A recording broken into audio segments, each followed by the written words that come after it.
Hey, what's going on, guys? My name is Dr. Boyce Watkins, and today we're going to talk a little bit about something that a lot of you have been talking about, and I love if you're talking about it, I want to talk about it.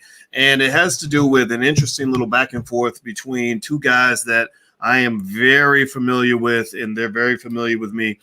Their names are Dr. Umar Johnson and Mr. Kevin Samuels.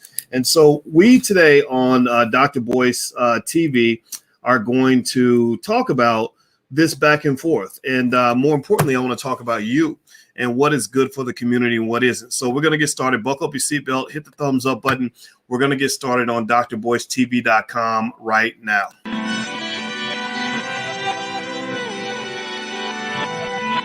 Here we are, clan the isms, cataclysm, great. Our people out here struggling, trying to make it in this state. Everybody out here doing it, but we the ones who late. Now family, we the ones who gotta delegate. Get that money in the power, never be fake. Stick to cosign for 3. What did he say? Create jobs, support our own.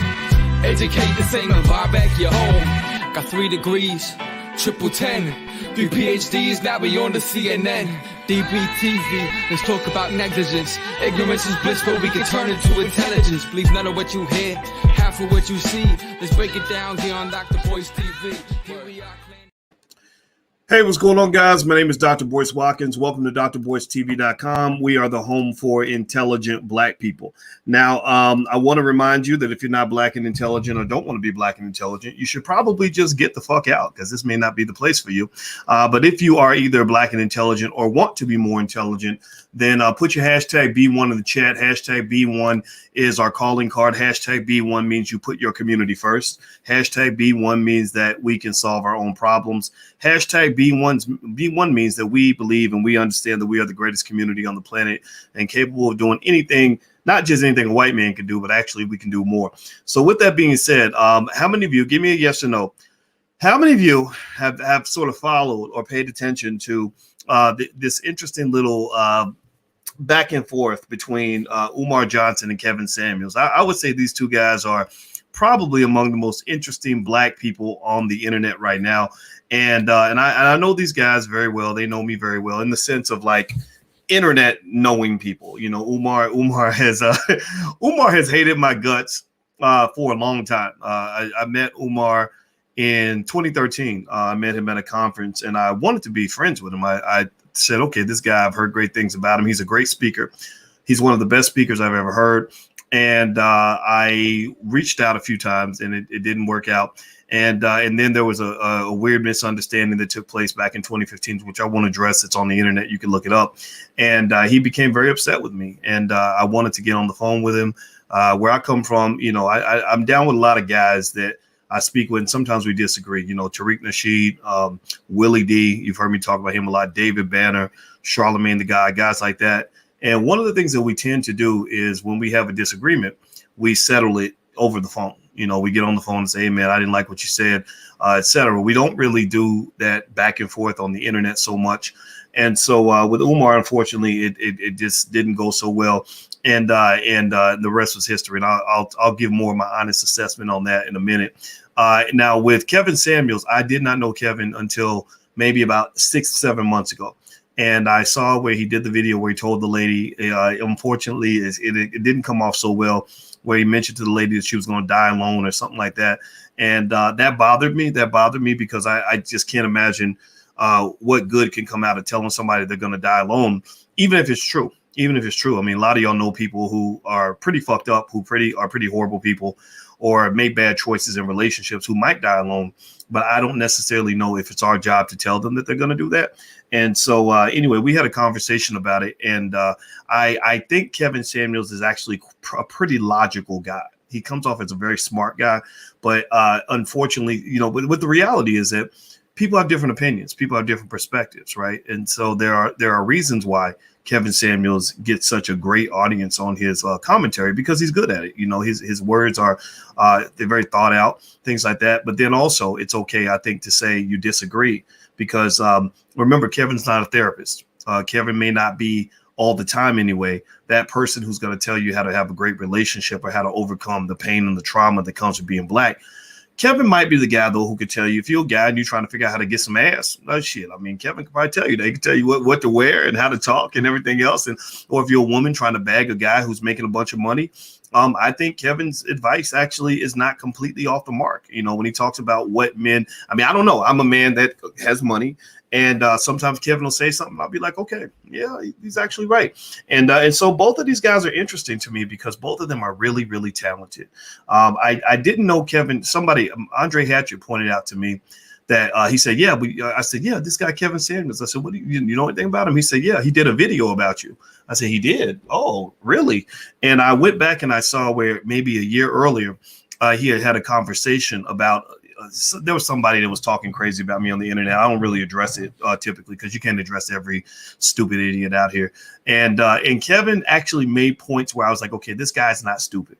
He's not a stupid man. And with Umar, I would say I've always felt like his strength is that he's a great orator.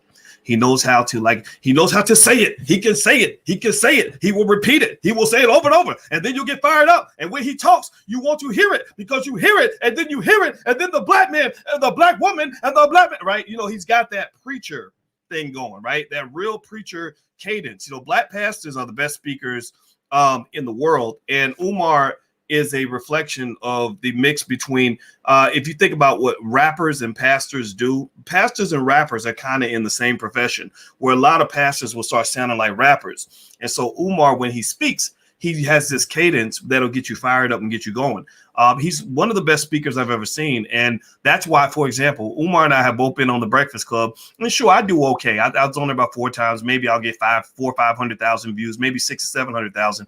Umar will get like 2 million. He'll get like 2 million because black people tend to respond to church. We respond to the rhythm, the cadence. Even in hip hop, if you break down a lot of hip hop songs, you'll notice a lot of hip hop songs are actually nursery rhymes, but they've just been gangstered out. They put a bass on some shit you heard when you were 5 years old, and you're like, oh, I like that song. Well, why do you like it? Well, because it's the same shit you liked when you were in kindergarten, right? Like, y'all gonna make me lose my mind. Up in here, right? Well, that's Mary had a little lamb, right? But you just put a DMX voice on it, then it suddenly becomes a great song, right? So it's not disrespecting, it's just something I've just kind of observed. So Umar has that on lock. Like, I think that he is, like I said, I can't think of too many people that are better speakers than him. He's a great speaker, and Kevin is on to something, obviously, because a lot of people listen to him, and that's perfectly fine. I respect that. Now, here's what's interesting. So I was really thinking when I kind of saw that they were kind of going back and forth, and I was a little bit surprised. I saw Umar said some stuff about Kevin's approach, and I think he accused Kevin. I'm gonna play a little video I just found on Essence where Umar was basically saying, I guess, claiming that Kevin is exploiting the pain of black women, that basically he's making money by attacking black women. And I'm going to play that video, and then I'm going to play what Kevin responded with. But then what I'm also going to do, more importantly, I really, Umar and Kevin are the undercard in my view. The overcard is you. It is you as a community. And then I'll tell you what the community said. I took a survey. I'm scientific. I'm a statistician. So I was curious to see what does the black community feel about this? Do people like this? Do you like to see 50-year-old men going back and forth on the internet? Or would you prefer that we find ways to work together? And I tend to, I would just say this, based on what I've seen from you guys up to this point, say something in the chat. Let me know. Based on what I've seen to this point, most of you prefer it when we find a way to overcome our differences. Most of you like it when we unify as opposed to divide, right? And so, I hear that. I hear that, right? That's why even when I'm getting tempted, because somebody's out here talking crazy, saying some negative, ridiculous stuff, I remind myself, boy, you're not 25, you're not a teenager, you're not a rapper, you're not thugnificent, you're not bootylicious, you're not some guy who's supposed to be out here just fighting it out with people. People want you to build. Like, everybody here tends to appreciate building energy as opposed to destruction. War is a very destructive energy. So with that said, what I'm going to do, so that actually, just so y'all know, that actually plays a part in whether or not I decide to respond to somebody. Because a lot of times if somebody says something about you and you don't like it, you're like, wait a minute, I'm gonna go set the record straight, you mother. But unfortunately, really what that is that's ego. That's ego stepping out. You have this ego, like, how dare you say that about me, right? You're thinking about how people are seeing you. And what I try to do is try to say, fuck what voice is, what people think about voice, right? Like, let that go. Stop that. Like, you need to quit worrying about what people think about you, because people are going to love you. Some people are going to hate you. Some people might love you on Monday and hate you on Tuesday. What really matters is how you feel about yourself. And then when you can let that go, then you can really do your job, right? And so a lot of times what the internet does is really interesting is it creates a lot of really fast superstars and people, and I've seen it because I've helped people become famous on the internet. I've watched the transformation of somebody, like, say, I don't like a Vicky Dillard, for example, who I just love to death. I really love Vicky. You ain't never gonna see me say nothing negative about Vicky. But I saw Vicky go from a person that, that not many people knew about to this person where everybody knows about her. And she became a more beautiful person as a result of that, right? She's more powerful, she's more capable. But then I've seen people in a negative direction, right, who became famous, who just kind of went to their head. Like they became the center of the universe and everything else. And it's always me about me. And I can just tell you, like, you can't take that shit too seriously. This internet fame is silly. It's sometimes it's a little bit, it can become very toxic. The internet's a very toxic place. Even when I put up this title, even when I put up this image, I saw crazy comments coming in. And just so you know, I mean, you're wasting your time putting these comments up because I don't, I'm not really going to even pay attention to that, right? I'll hear you, but I'm not going to take it to heart. Like, oh man, you hurt my feelings. Like, because that's not what it's about. Like, if the question is, how do we use the internet as a tool to enhance people's lives, right? Like, what are you, when you walk away from this conversation, how is your life better? How are you a better person? How are you better able to get along with your woman? How are you better able to raise your kids? How are you better able to go out here and make some bread, make some money so you can get ahead in this world? To me, that's better than just feeding Black people what they really want a lot of times, which is entertainment. We like entertainment just because it feels good. It's another drug. It's no different from other drugs that we consume on a regular basis that kill us. Sugar, regular dope, that people take, alcohol, right? Like there are people that consume this toxicity as if it's some form of like it's something to get you high, right? So with that being said, let me go ahead and share this video. Do me a favor, hit the thumbs up button, hit the share button, hit the subscribe button if you haven't done it yet. Please do that. And let me play this. This is on Essence's website. I hope you can hear the audio. Let me see here. So what I'm gonna do is I'm gonna play what Umar had to say, and then I'm gonna play what Kevin had to say. Then I'm actually gonna share what you guys had to say, which to me that's the most important voice of all. So here we go. Let me back this up. Black women, I count about a dozen. I'm going to call them the dirty dozen of division. The triple D, the dirty dozen of division. There's about 12 members of the dirty dozen of division, 12 beta males, YouTube life coaches, who are trying to build a platform by making Black women feel bad. I don't like it. I can't appreciate Black men trying to make a dollar off of making Black women feel bad. And unfortunately, our Black women, some of them are so thirsty for validation that they're participating in the attacks and slander against the Black female community, and that's not acceptable. That's not acceptable. No Black woman should ever subject herself, even for amusement, the Black. Okay, all right. So what I'm gonna do now is I'm gonna go down and play the little clip from Kevin. So here we go. Right. You mean Dr. Umar Johnson, the man who has 2 children by 2 different women he never married? Dr. Umar Johnson, the guy that for the last 10 years has not built brick one of a school he's collected money from. Dr. Umar, hold on, ma'am. Dr. Umar Johnson, the man who calls you queen, mother, goddess, and all this other kind of stuff. And again, for those who keep score, this is another woman who comes on and says, talk to us more like Umar. The Prince of Pan-African, Big Papa's in the house. Run my donations. I mean, shout out to Umar. I got no problem with the dude, but I think it's funny. I keep coming up here asking everybody to talk like Umar. Queen Mother God, Cocoa Butter, and sea moss gold and shit.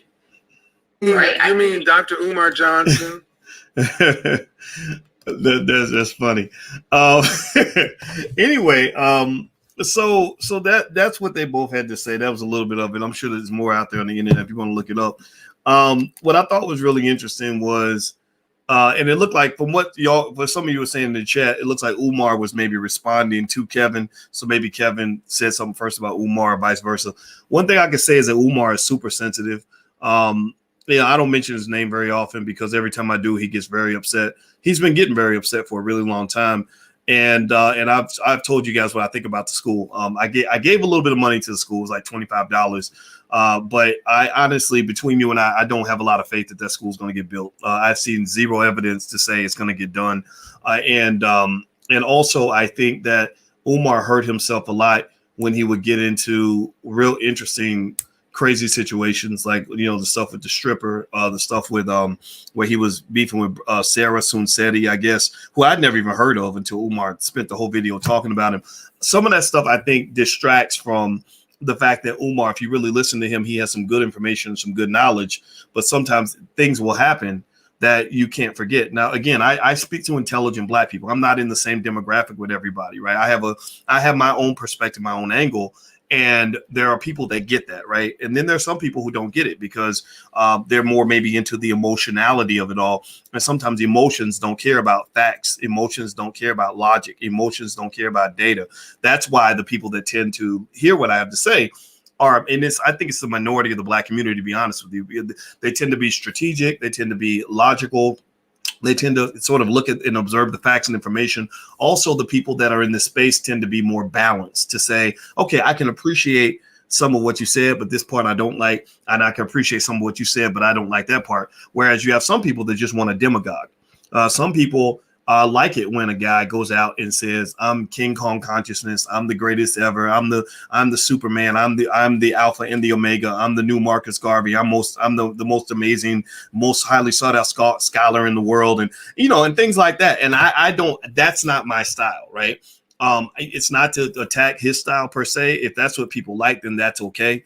But I really think that you may want to, those of you who really want to do what's best for the community in terms of creating solid, structured leadership that can actually get things done, you may want to just look at results. So for example, if you say, I'm gonna build a school and you raise a bunch of money and you've been doing it for years, there are people who say, okay, where's the school? Right. Lord Jamar, shout out to him. I was on his platform and he brought up Umar and I was like, oh man, the guy's sensitive. He's gonna get real mad if I even say his name.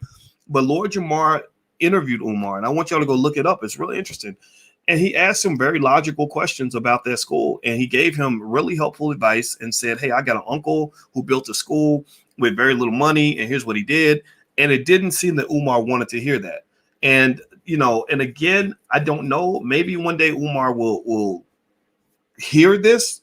I don't think he will, because unfortunately, a man's ego can be his greatest downfall. And that's what I encourage young brothers to understand.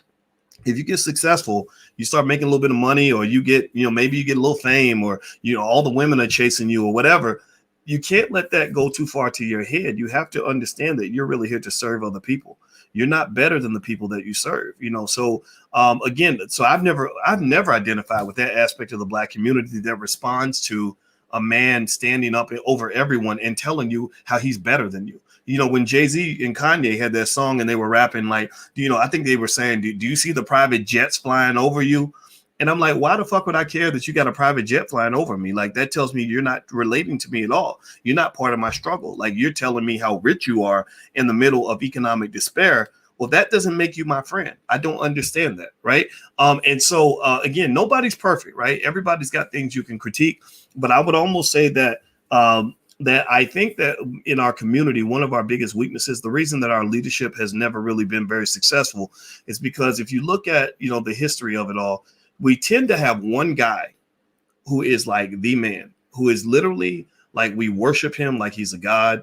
And he is the center of everything we believe in terms of leadership. He can do no wrong. It becomes very cult-like.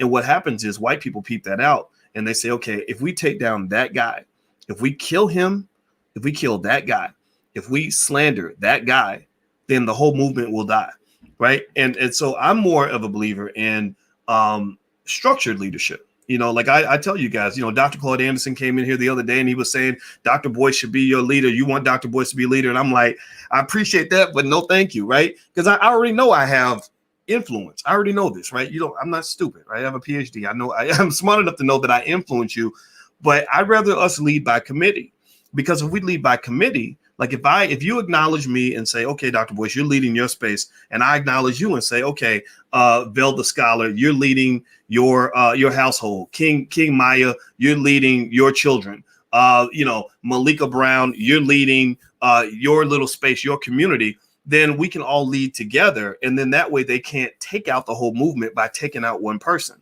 You understand? So I personally will say, again, this is my preference. This is not me saying that Umar is wrong, but I really, I don't necessarily know how much the community can progress when we're all thinking that one guy building one school is going to be the solution.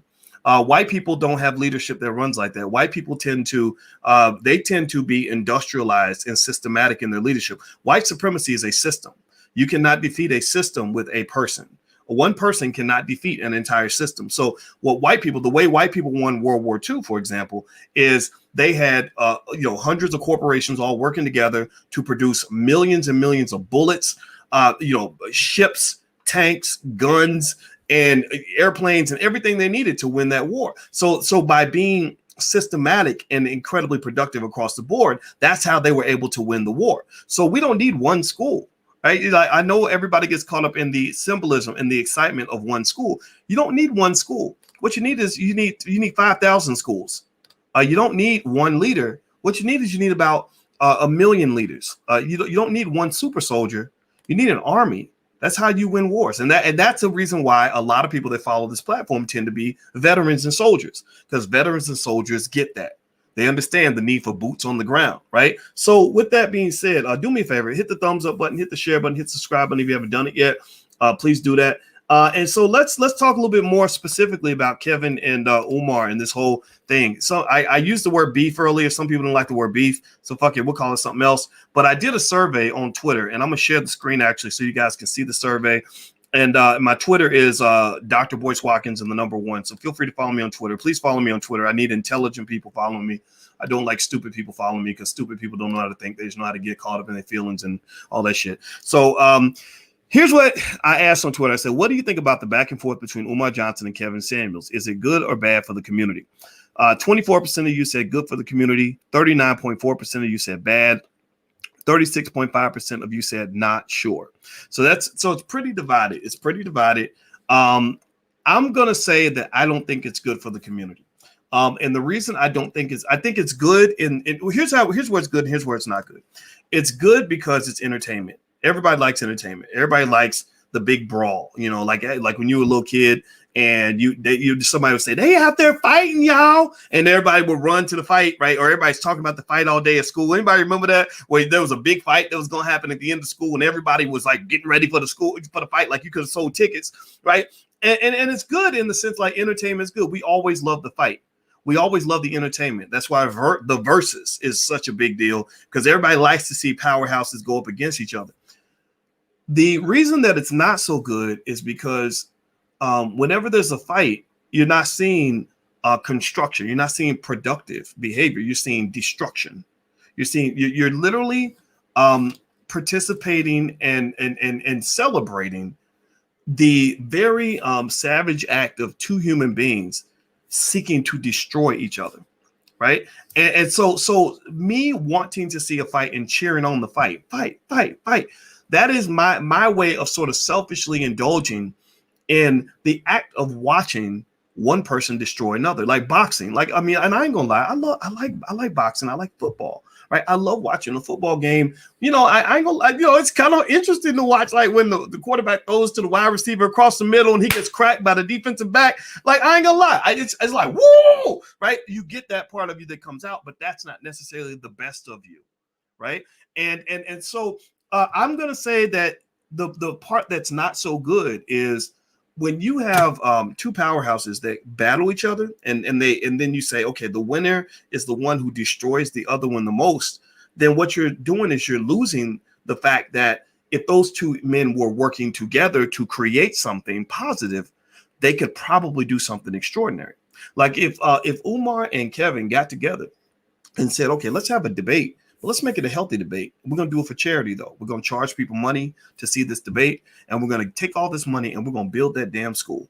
Right? Imagine this. Give me. Do you get what I'm saying? Give me a yes in the chat if you get what I'm saying. I know some people ain't gonna get it. I'm looking at the comments, but I see the little assholes in there just trying to make little nasty remarks or whatever. Get your little wimpy butt out here. You little beta male, you moist Watkins. Well, your ass is moist if you sitting on some man's chat making little nasty comments like a little wimp. Like, get out of here, man. Just go do something else. Go be a man. Go do something. Take care of your goddamn kids, man. Why are you even here, brother? Seriously. So anyway, the point is that imagine this. Imagine if Umar and Kevin got together and said, let's use our leverage, and then let's call up some other brothers that want to be constructive. Let's call up Boyce Watkins. Boyce, I'll get on the phone with either one of these guys in a minute if they were trying to do something constructive. If they want to do something constructive, I'll be like, yeah, sure.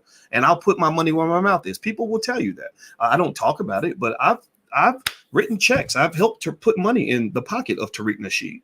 I have put money in the pocket of Dr. Claude Anderson. They will tell you this. I have put money in the pocket of who's another one, though? The brother that did the Sinetta Awards. He reached out and wanted a donation for his award ceremony. I wrote a check for that, right? So the point is, Ice Cube and I have worked together to give away copies of Powernomics to the community, right? So if you want to do something constructive, then I'm on board. Sign me up, right? Lord Jamar, I'm sure he would jump in. I'm sure David Banner would participate, right? And so I would say that that if these guys were working together to create something, I think that would probably be better for the community than if they simply get together to destroy each other, right? And so but again, it's entertainment, right? Who am I to argue with that? Black people actually love entertainment more than any other group of people. Did you know Nielsen wrote a study where they basically said Black people love entertainment? They told white people, they said that if you want to sell your products to Black people, all you got to do is two things. You got to get a celebrity to endorse it, because Black people worship celebrities. Again, we worship that guy who sits up and says, I'm better than you, right? Which really is a reflection of your low self-esteem, by the way, because you believe anything a celebrity says. That's why a lot of celebrities are paid money to take your movements, your grassroots movements, and drive them off a cliff. That's why you have celebrities being paid money to go on Instagram and say, hey, I just went and got my Moderna shot today, right? That's why you have celebrities that will go out and tell you to vote for a politician and then get mad at you when you say, well, what is that politician going to do for me, right? And so the other thing that that was in there was they said Black people consume more television and more entertainment than any other group of people in America. And why is that? Well, that's because entertainment, just like all other endorphin releasing activities, anything that releases endorphins that makes you feel good is a drug. So whether you're talking about heroin or sex or alcohol or entertainment, it's all designed to release the endorphins to numb you from the discomfort of being Black, to numb you from the day-to-day trauma that you're enduring as a person who's experienced white supremacy. It's designed to numb you in a way, in the same way a pimp wants to get a hooker to be high when he puts her out there on the street corner, right? Because when you are high, when you are numb, when you are doped up, you're not going to ask no questions. Your critical thinking skills are going out the window. You have almost zero ability to think long-term, because all you're thinking about is the specific pleasure-seeking behavior that lies in front of you.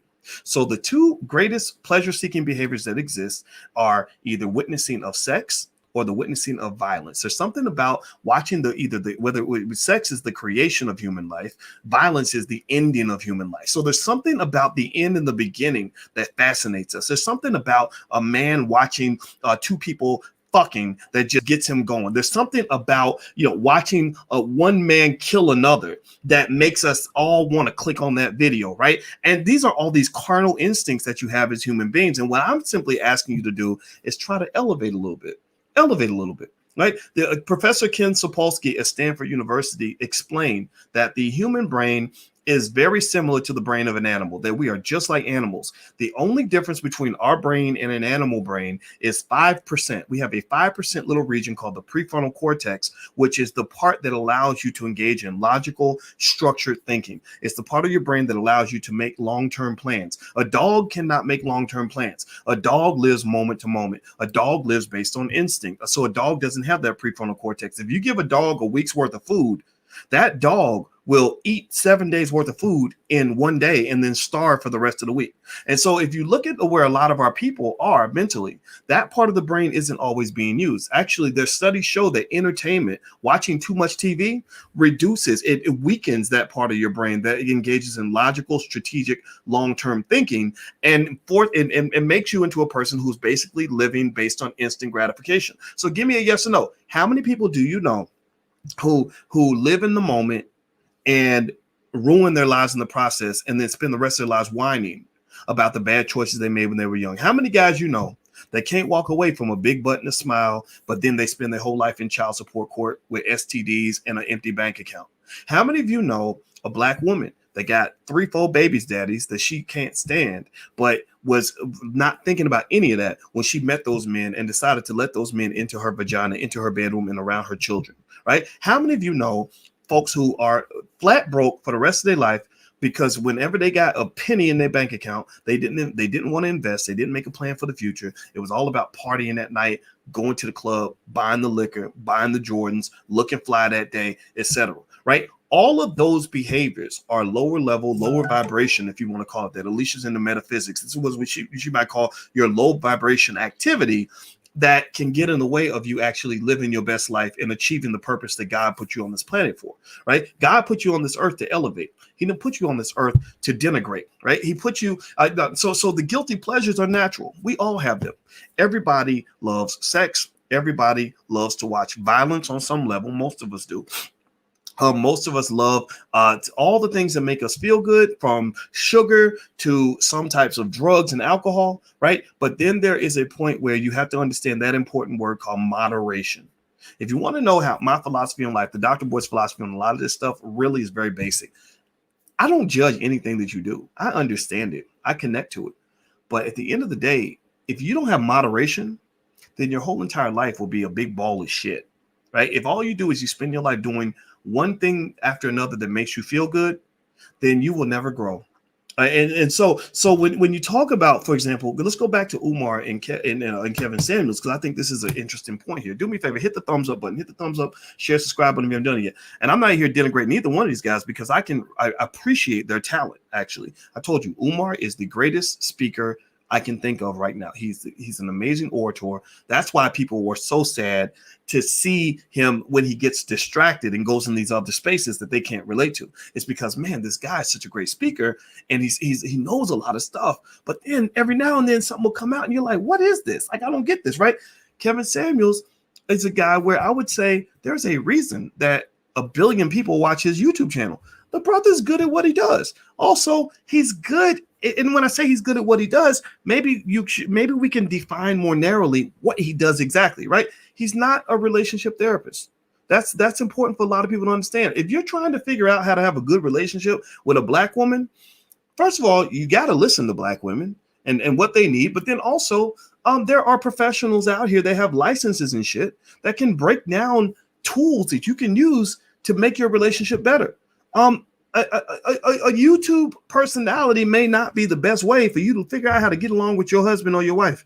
That's it. I mean, that's simple shit. That's a basic idea, but I feel the need to say that because I don't think people always understand that. And I would say, so for young people who are watching this, if I was trying to figure out how to get a woman's attention, I think Kevin's really good at that. I think Kevin is not a stupid man. He's very logical. Like, I listened to part of his video. I didn't get to hear the whole video he did about me. I listened to maybe about 5 minutes of it, and he was making points that told me, I said, okay, this guy's not stupid. He's really saying exactly what I wish people would actually understand. Right. And but then there's that point where, you have to know how to chew the meat and spit out the fat. So when you get to that point where, you're expressing the natural frustration that a lot of men have. This is one thing y'all got to understand. A lot of people don't listen to black men. A lot of people don't listen to black men. Everybody on earth is attacking black men in terms of saying black men are the reason that kids grow up without daddies. Black men are the reason black women are traumatized. Black men this, black men that. And when black men step up and say, no, this is how we feel, this is what's going on with us, a lot of people don't want to hear that. So I see Kevin as a guy who, when he's at his best, we're not going to talk about some of the other stuff now, when he goes a little overboard, but when he's at his best, I see a lot of men who listen because they're like, man, finally, this guy is having publicly the conversations that we have in private. A lot of fellas get together, like I'm getting married on the 21st of this month to a beautiful black woman with a PhD. And I'm going to tell you like this. When I get with my friends, my brothers that are my groomsmen, we going to have conversations in that room that women would probably not even understand. Willie D is one of my groomsmen. And when me and Willie talk and we talk about relationships and everything else, we will probably say some things that women would not get or understand at all. Right. But so there's a space for that. But I think that when you talk about what black women feel, when I think about black women, you know what I think about? The word that comes to mind, honestly, is pain. It's pain. I think there's so much pain that I see black women go through. You know, Vicky Dillard made that point when she talked about all the different ways black women have to hold it down in ways that they should never have to hold it down. When you talk about what black women have gone through in this country since slavery, and the way they've handled it, I really think it's important to take the time to listen and get out of your own feelings and really listen so you can understand that sometimes people have a reaction to things that may not make sense to you, but you'll never understand it if you don't understand how they came to that conclusion. If she's running the household in a certain way, I think it's very important to understand how the household even got to the point where she had to make the choices that she had to make, right? And so what comes out of that, especially when you think about this, right? You live in a country where 76% of black children grow up without a father in the house. So 76% of black women didn't even have their daddy in the house. And I don't care what you say about, a father can be just as effective if he's not in the house. I don't believe that. My dad there was a difference between having a father that lives down the street versus having a daddy that's waking you up every morning and sitting at the table with you for breakfast, lunch, and dinner and telling you what to do on a consistent, regular basis. I had, if my father was like, oh, well, I'm gonna just be down the block, you could see me once every 2 weeks, it wouldn't have had the same effect on me. And so when I think about the way fatherlessness, or if you want to call it, or not having a father in the home, let's say it like that, affects black women, I imagine this with me. Imagine what the country would be like if 76% of all black men grew up without a mother. Think about what that would do to me. I know a few men. Does anybody ever know a man who didn't have a mama, or maybe his mama was on crack, or his mama abandoned him? Like DMX, his mama took him to a boys' home and then said, we're going to go visit, baby. We're just going to go visit. And then she left him there, right? Do you see what happened to DMX? Do you see how his life proceeded, after having that ultimate disappointment from his mother? And this was after his father was not around at all. His father wanted his mother to abort him. Right. So he wasn't wanted by his mother or his father. And you see what his life became. Right. So when I think about that, I think I encourage you, a good way to kind of understand it is to flip it. Imagine if most black men did not have a mother. Think about how important and irreplaceable your mother was. Those of you who were fortunate enough to have a mother, like, imagine, give me a yes or no. Could you even imagine replacing mama? Is there any replacement? How fucked up would you be if mama was never there? Right. It would really mess with you. Right. So I don't understand why people can understand it when I say, imagine not having a mother, how devastating that would be. They get that. But when we talk about the father, everybody act like it don't matter. Everybody acts like the father is just optional, like it's not a big deal. No, the daddy is a very big deal. And I can say this as a daddy myself. I raised girls in this house, and there are things that the little 10-year-old, I went up and I gave her a hug and I was like, hey, I love you. Right. And she said, your stubble is cutting my face. And I said, that's what daddies do. Our stubble that's the stubble of love. Right. And that was like a little joke, but that's actually something she's going to remember. Like, so when she gets older and she's around a man and she gives him a hug and she feels his stubble, it's going to remind her of when her father hugged her when she was little and his stubble hit her forehead. Right. And that's just one tiny example, but those little things make a difference. Those little things matter, right? Those things matter. So when you get back to this whole thing with Umar and Kevin, what I'm really saying is you got to realize that you got to be real careful, because you are talking to a community that is filled with pain and trauma. There is so much pain and trauma out here. And so what I would probably say to Kevin, and I reached out to Andre Hatchett and I said, tell Kevin he can come on the podcast. I'd like to hear his point of view. I don't want him to think we over here trying to talk bad about him or nothing, because that wasn't the goal, right? I believe in letting the black man talk, like let him give his point of view. And it never happened. It never happened.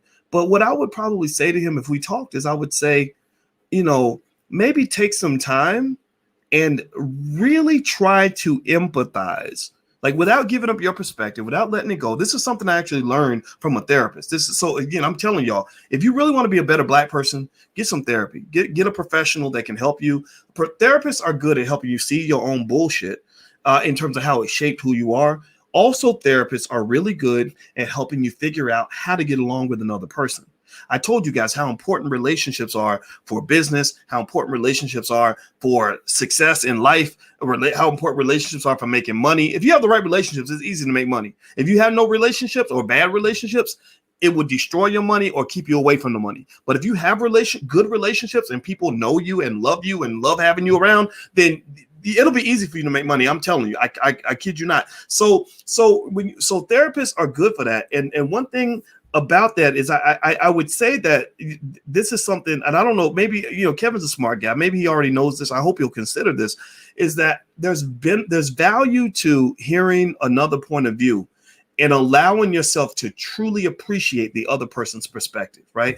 Like, so, for example, there was a book I read by a lady named Dr. Barbara DeAngelis called What Women Want Men to Know. And it was completely written from a woman's perspective. And she interviewed thousands of women and laid it all out there.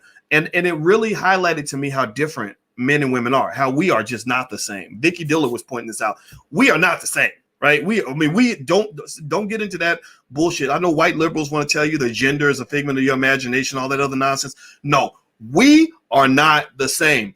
And so one of the things that therapists would tell you is, when you hear a point of view that differs from your own, don't do what everybody else is doing and say, oh, you're just stupid and shut up and be quiet or whatever. Like, stop and try to appreciate their perspective. Like, try to really stand in their shoes and say, okay, I can see how you could feel that way. And then here's how I feel. And that's really how you do it. This is actually a good game and good information for those of you that don't understand how to communicate with your partner. In fact, they have something. You should look this up. It's called the 4 Horsemen of an Argument. The 4 horsemen you should avoid when it comes to how you debate or argue with your partner. The 4 horsemen were, because I learned this shit, right? Because I had, our relationship ain't perfect. We go back. We're both 2 professors that are know-it-alls, and we love that we lecture. We're used to lecturing. So Alicia and I, sometimes we'll start going back and forth, and it ain't always easy. And I learned the 4 horsemen are criticism. When you talk about how you feel, you should use I statements and not you statements. So if you are expressing criticism at your partner, they're not going to hear you. Their what do they call it? Their emotional level is going to elevate to the point where they can't hear a word that you're saying. The other one is contempt.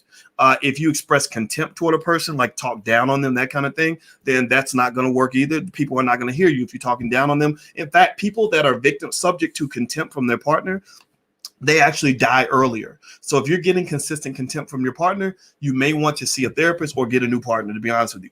The other 2 is defensiveness, like always defending yourself. Like they say something and you immediately defend yourself. Like that was something that was actually something I still have to work on sometimes, is when you attack me, my first response is to defend, but I'm learning how to not do that. Right. And then the last one is stonewalling, like, oh, shut up. Don't nobody want to hear what you got to say. Like, get out of here with that bullshit, woman. Like that kind of behavior, that does not work. So look up the 4 horsemen. And again, this is why I wanted to address this whole conversation, because I think it's an important discussion, right? I think that the thing about this Kevin Samuels and Umar Johnson thing is that the most important part of this discussion is not Kevin Samuels and it's not Umar Johnson.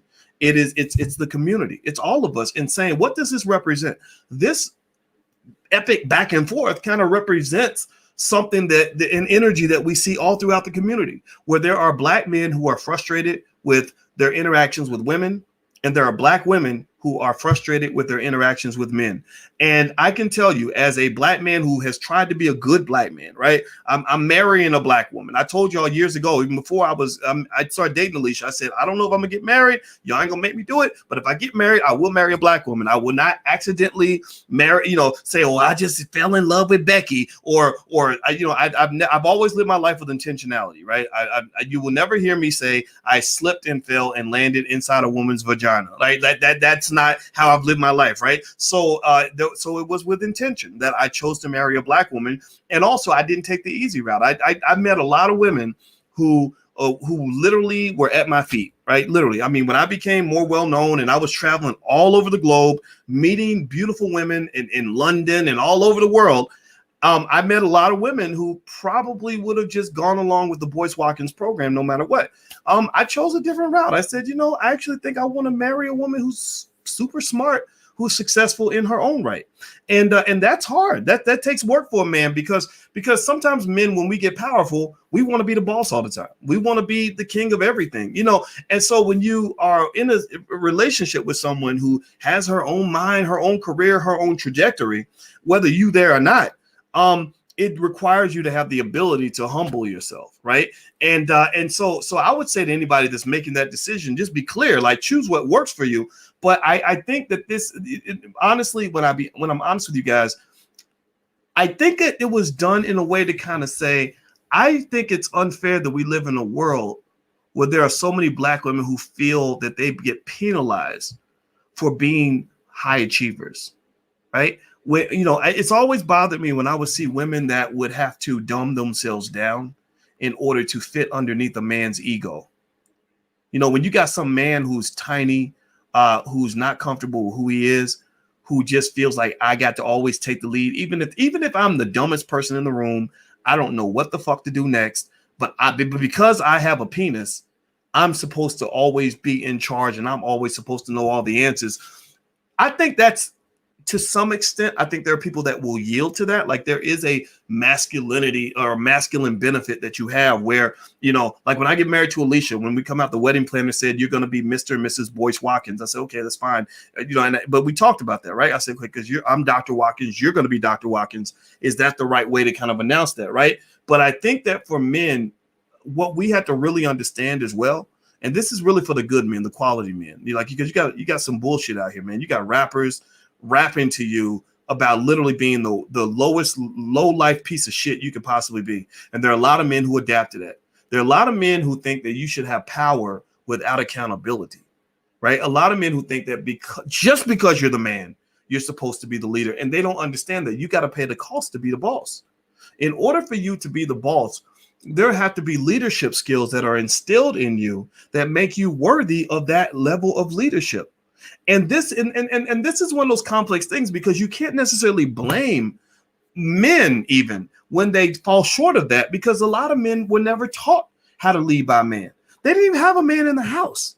So the replacement became, their favorite rapper, right? So you sitting here and you listening to somebody, some motherfucker like 50 Cent to teach you what manhood really looks like. And he got you thinking manhood means big muscles and a gun and a bunch of money and some hoes around at all times. And some dope and liquor and weed in the back, right? He's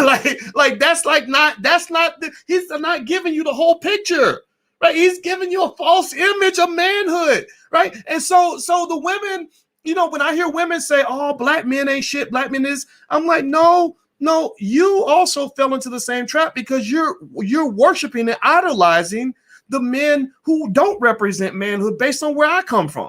Like where I come from, that guy, that irresponsible rapper with 18 babies mamas, that's not a man. That's the kind of guy who was probably not raised by a man, because if he was raised by a father, a real father, a solid man, a solid dude, his father would sit him down and say, son, what the fuck are you doing? What are you doing? That's your child. You're supposed to be taking care of your baby. Like, what are you doing? Like, that's your woman. You're supposed to be able to protect your woman. You're supposed to provide. Like, what are you doing sitting on the couch, right? Like, so I'm just trying to tell you that in this society where we kind of have this weird pleasure-seeking thing going on, I see a lot of guys that kind of want all the power that comes with being the man, but don't really understand that there is another layer of accountability that comes with being the king. If you're the king, okay, of course, as the king, you get to eat first. You have a certain amount of power. You have a certain amount of leverage in the room because you are the king.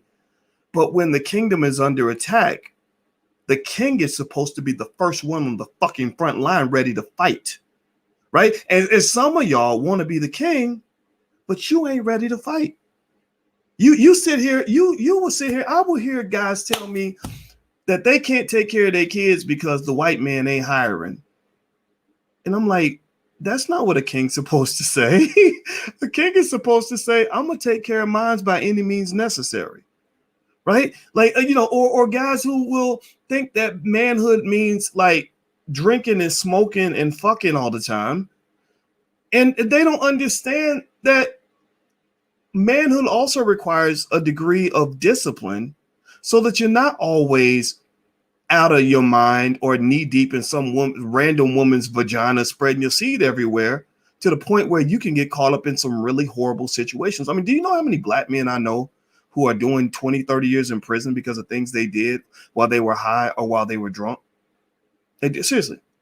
I mean, and it makes me feel bad for them. It really does, because I don't think they understand all that comes with manhood. And I don't think the women get it either. A lot of women don't get it either. Like, I really, really think that, again, just going back to be more specific on ways to really prepare yourself and improve yourself, I think you got to understand that in our community, you kind of have a divide. You've got the people that want to be healthy, that want to be better. And then you've got the people that just fall for the okie doke, that fall for the bullshit that's fed to you through mainstream media.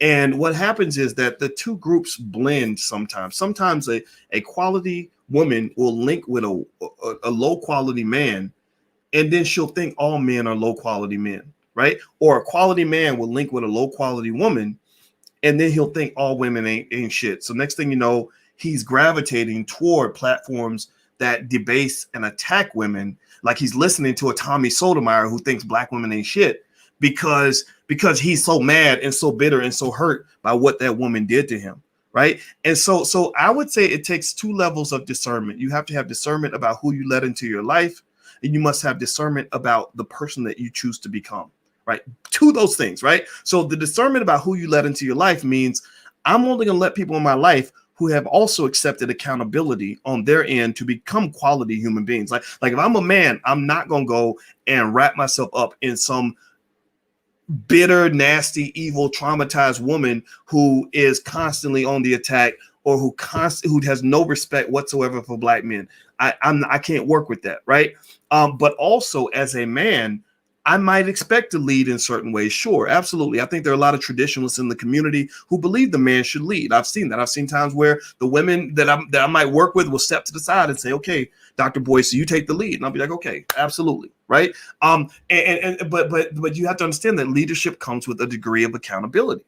That in order to lead, you really have to show that you are worthy of that leadership. You have to be the last line of defense. You have to come through for the people that are depending on you to lead. So a man who doesn't, for example, who doesn't take care of his kids on any level, I don't really know how that fits into any man that would consider himself to be worthy of leadership, or a man who is high and drunk all the time, or lazy and doesn't want to work and build anything.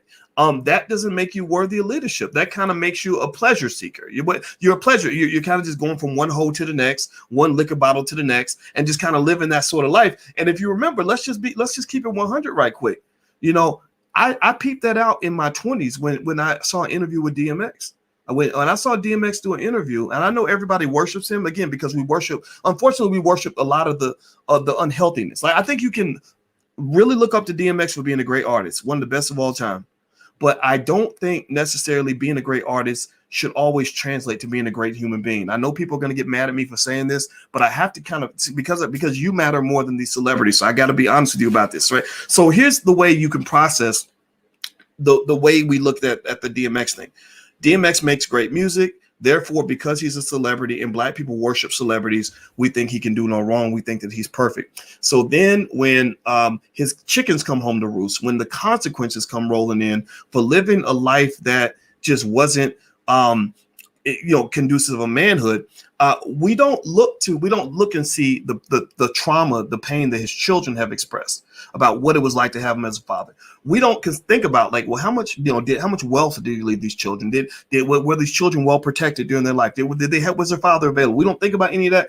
We see it as, oh, well, DMX went through this stuff when he was a kid. That excuses all this. So he can't ever be a perpetrator of harm onto another person because he's a victim, right? And so we get to this point, and this is where Black women who stand by Black men have to be real cautious about that balance between supporting us and holding us accountable, right? Just like same thing with women. I think we should support women, but I think women should also be held accountable, right? And that's a delicate balance. This is why this platform is for intelligent Black people, because unintelligent people aren't going to get this because they're going to get too emotional. But holding men accountable means you say to a DMX when he's 22 years, 23, 24, 5 years old, whatever, when he's becoming famous, you say, look, I know that what your mama did to you was terrible.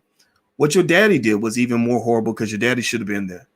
It is up to you to make a decision. Now that you are old enough to articulate how this damage from childhood has affected you and your actions as an adult, that also means that you are alert and aware enough to address that, right? Because you're able to articulate. You ever see that? Have you ever seen somebody who can explain, like a grown-up who's making bad choices, who can explain why terrible things that happened in their childhood are causing them to make bad choices now? Well, the reason I use drugs is because this happened when I was a kid. That's happened when I was a kid, right? To me, it seems to me that when you're at a point where you can articulate why you're making those bad choices, that also says to me that you're intelligent enough to articulate how you can make a decision to do something different, right? Like, okay, because I use drugs, my therapist helped me understand I use drugs because of what my mother did to me when I was a kid. So now I told my therapist that I want to be put in the rehab so that I can be a better person, right?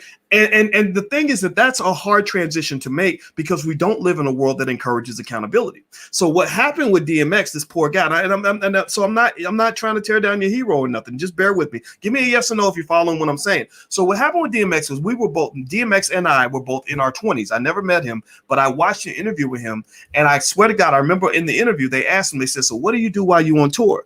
He said, smoke all day, fuck all night, right? And again, going back to pleasure-seeking behavior, right? Again, we have a cult in hip hop. Some aspects of hip hop encourage nothing but pleasure-seeking behaviors, right? Sex, drugs, liquor, right? And then throwing money up or whatever, right? So I remember thinking in my 20s that this was not consistent with what my father taught me, right? My father, he smoked with the best of them. He drank with the best of them. My father used heroin in Vietnam. He talks about it. He came back from Vietnam with a heroin addiction. But one thing my father also explained to me growing up was that you can't be into all that shit and still be a solid guy.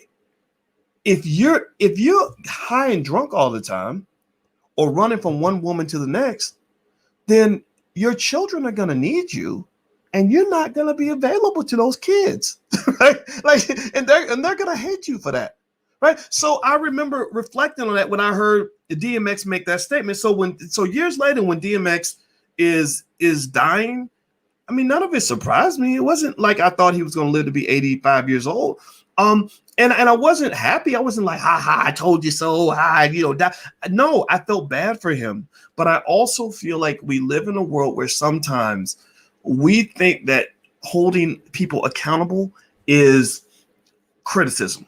Right. And again, and that's where and so when Kevin Samuels is at his best and he's really giving you his honesty, his truth on how you can actually attract the right man or the right woman or how you can do better. Because I've seen him do it to men and women, by the way. It's not just anti-woman, right? Or anti-man or anything. He just kind of tells it like it is from his perspective. Right. Some of that can be heard without saying, oh, you're attacking me or you're criticizing me. But at the same time, though, when you're dealing with somebody, again, like the Black community, which is full of trauma, full of pain, full of just horrible experiences, you have to have some degree of sympathy and empathy for what they've gone through so you can engage in the appropriate course of healing. That's why I say to every Black person listening, anybody who's even gotten anything from what we said today, is we must value therapy in our community. We need motherfucking therapy. I don't care how healthy you are. I don't care how wonderful your life is. A good therapy will help make you a better person.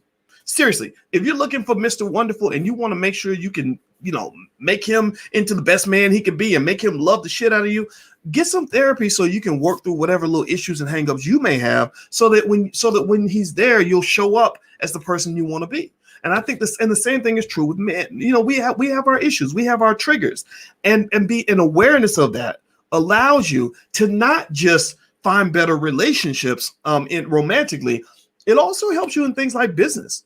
You'll be amazed how much business doesn't happen in the Black community because people are triggered. In fact, I will use Kevin and Umar as an example.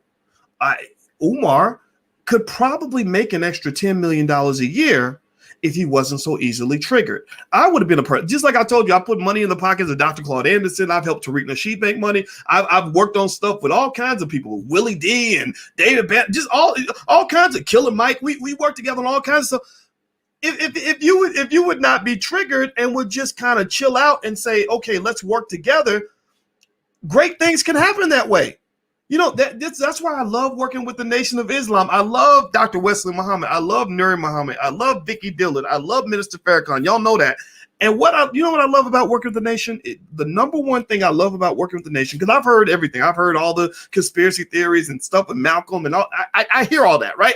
And I consume all that. I'm not going to make myself stupid in order to appreciate someone, right? You know what I love about the Nation is they are the best reflection of family and masculinity that we have in our community. Like when they're at their best, right? Because we know nobody's at their best all the time, but when they are really doing what they do at the level that they can do it, they reflect the beauty and the power of masculinity and unity and community in a way that everybody can learn from. Like you should be studying them in school. Like when you go to school and when white people are teaching you about Edgar Allan Poe and how George Washington was a wonderful guy. No, you need to have your kids learning how the Nation of Islam operates in a method that is built on development and building. They build together. They also have the ability to resolve conflicts and disputes to maintain healthy relationships with each other. With Dr. Wesley Muhammad, if I was to say something crazy about Wesley, like I could do a whole diss video and be like, man, let me tell you why I can't stand Dr. Wesley Muhammad. Let me tell you what that Negro did. Blah, blah, blah. I could do all of that. And the way he would respond to me would be in a way that was built on repair of that relationship. He would call me on the phone. He wouldn't get on YouTube and go make a diss video. He would call me on the phone and say, hey, brother, I just want to clear up the misunderstanding of what was going on. I heard the video, and it seems to me that maybe we're not on the same page about this issue. So there's a way you can handle these things. And I want and for those of you that are smart enough to kind of try to hear what we're saying, I want you to learn that this is how you build a community. You want your men to understand that manhood in a lot of cases means saying, okay, brother, let me get on the phone with you. Let's talk this out. Let's figure this out. Because all the people that we represent, our audiences or our families, the community, all the men and women and children that are looking up to us, they need us to set an example, right? I'm 50 years old. You're 50 years old. There are 28-year-olds that are watching us to see how we deal with each other. Let's show them something. Let's give them a lesson so that they can take this with them and become better people as a result of that, right? And that to me is not just important because it's important, but it's also important because it's away from the other energy that you sometimes see on YouTube, which is me, I, look at me, my brand, I'm special, I'm this, I'm that, right? And so I would say that when you're talking about all of this, if you really want to talk about relationships, I mean, there's a lot of people that give relationship advice on the internet. I also think it's okay to look at people's track records, right? Look at the track record. Okay. Have you ever, you talk about what Black women need to do. Have you married a Black woman? If so, how long have you been married? There are plenty of relationship gurus who can say, look, see this Black woman right here, been married to her for 20 years, right? Or see this Black man right here. We worked through our BS, and this is how we got in front of you.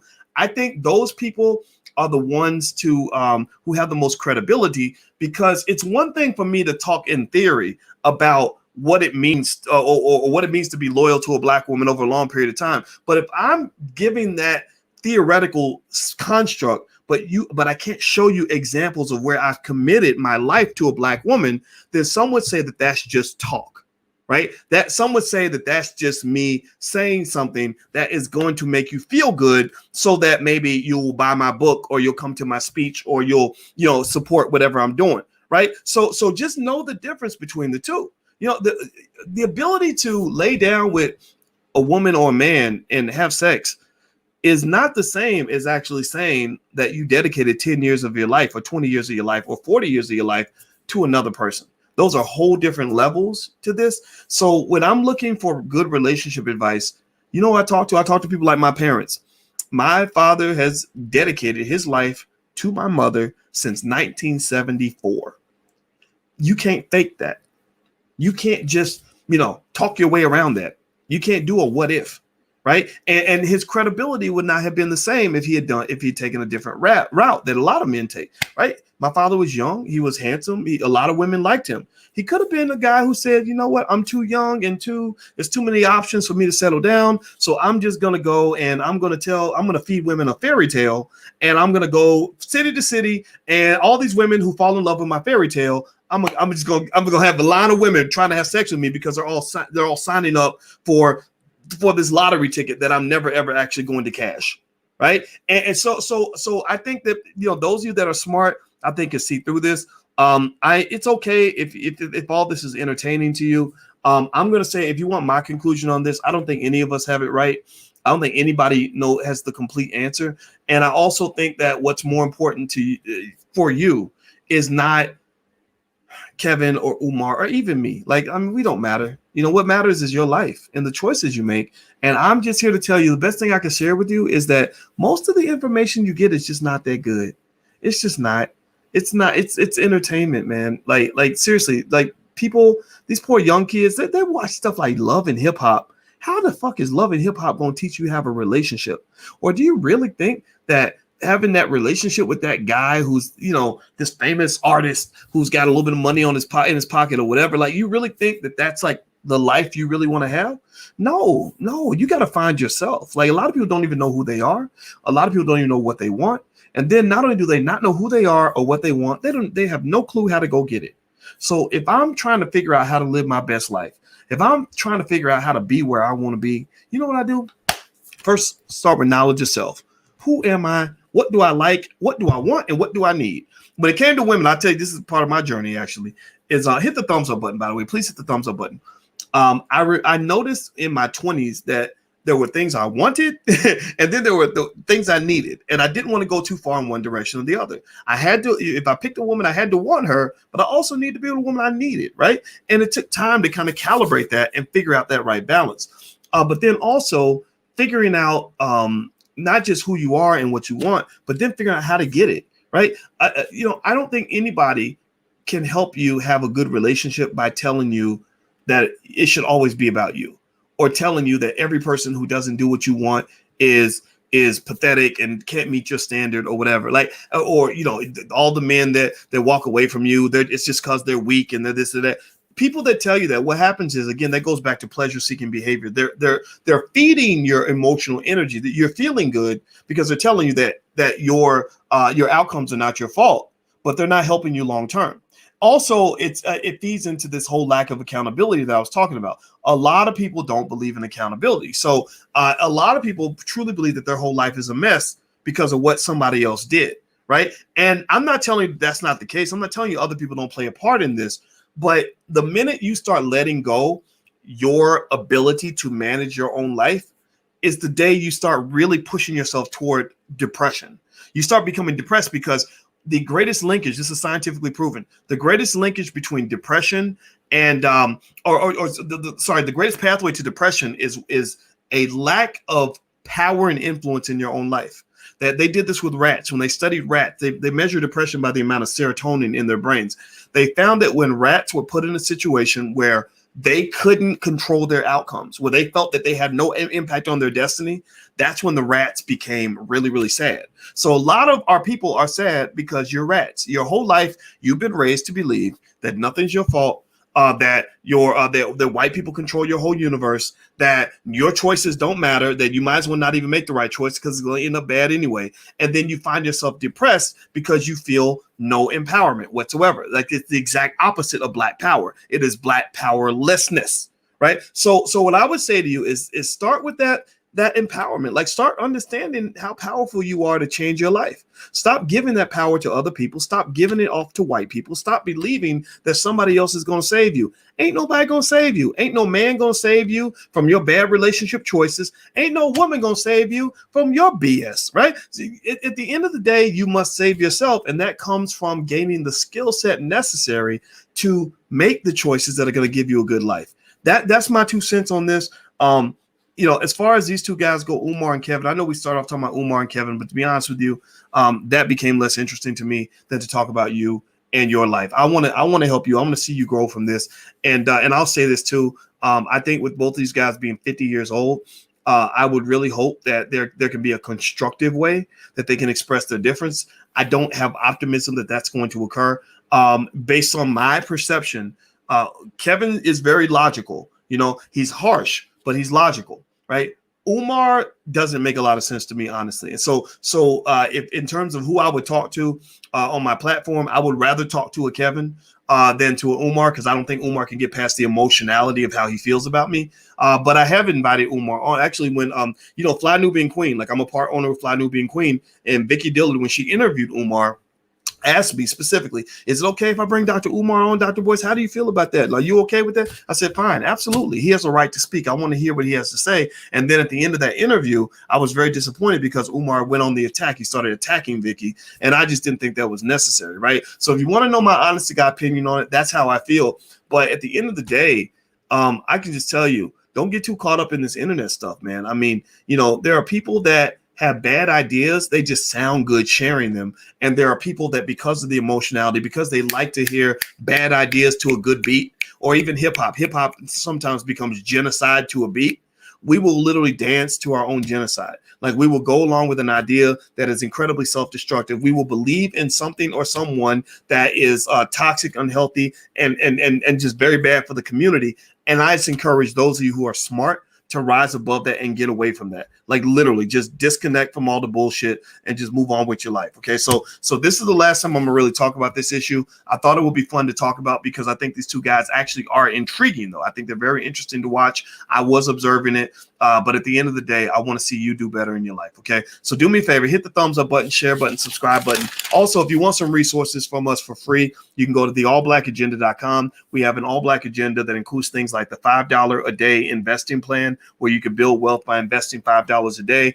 We also have a link to Ice Cube's Contract of Black America. Ice Cube, another solid guy who did solid work with Contract of Black America. In case you didn't know, he actually linked up with scholars and talked to a lot of people that gave him good ideas. And then when he used his platform to go out, he wasn't speaking just saying, oh, I'm a rapper, therefore everybody should listen to me. Ice Cube went and he did the research. He talked to the people that knew what was going on. He wanted to talk to Dr. Claude Anderson. He consulted with him. And that's what I'm saying. If you want to live your best life, man, go do the goddamn research. Go talk to people that can solve the problem for you, right? Don't get caught up in what is a very bad victim mentality. And the pleasure seeking ties in, because when you're a victim, then all you do is you seek pleasure to numb yourself from the pain of your victimhood, right? When really you don't understand it. You're the victim, but you're also the perpetrator, because you're not actually taking constructive action to get yourself out of that situation. So for those of you who get that, feel free to go to theallblackagenda.com. We're all about solutions. And that's what I encourage you to do. Research. The answers are out there somewhere. Like there are some people who say things like, having a baby, there's no manual on how to raise a baby. Yes, there fucking is. People have written 1,000 books on how to raise a baby. Read those damn books. Go watch videos about it. There's no manual on how to run a relationship. Yes, there is. Go on YouTube. There's 1,000 relationship gurus who have a lot of different perspectives, who can give you good information that can help you manage your situation. Why is that important? Well, because a successful person lives their life with intention. You will not be successful by accident. You will not You will not just jump out of bed and land in the middle of $1 million. You will not just pop up and have somebody discover you and hand you the keys to the universe on the throne. When you look at people that have gone out and made millions of dollars, that have strong families, that are healthy, that are living a good life, it is because they intentionally sought out answers and solutions that will make their life better. They didn't just sit around doing what the rest of the world is doing, not taking accountability, feeling sorry for themselves, blaming somebody else, and then thinking everything's going to work out okay. Stop doing that. That's what might be what you call niggatry training. They're training you for niggatry by getting you to sit around and do nothing about your life. No, go get the solutions from the people that have them and make your life better. That is my final point that I want to make with you guys. I hope this conversation was helpful to you. I know some of you might have made stupid comments in the chat. Just know you were completely ignored. So you probably are better off going over to the bullshit crowd and getting into the dumb shit, because this is not what this platform is for. So God bless everybody. Have a good day. Thank you for listening. I'll see you soon. Take care. Peace.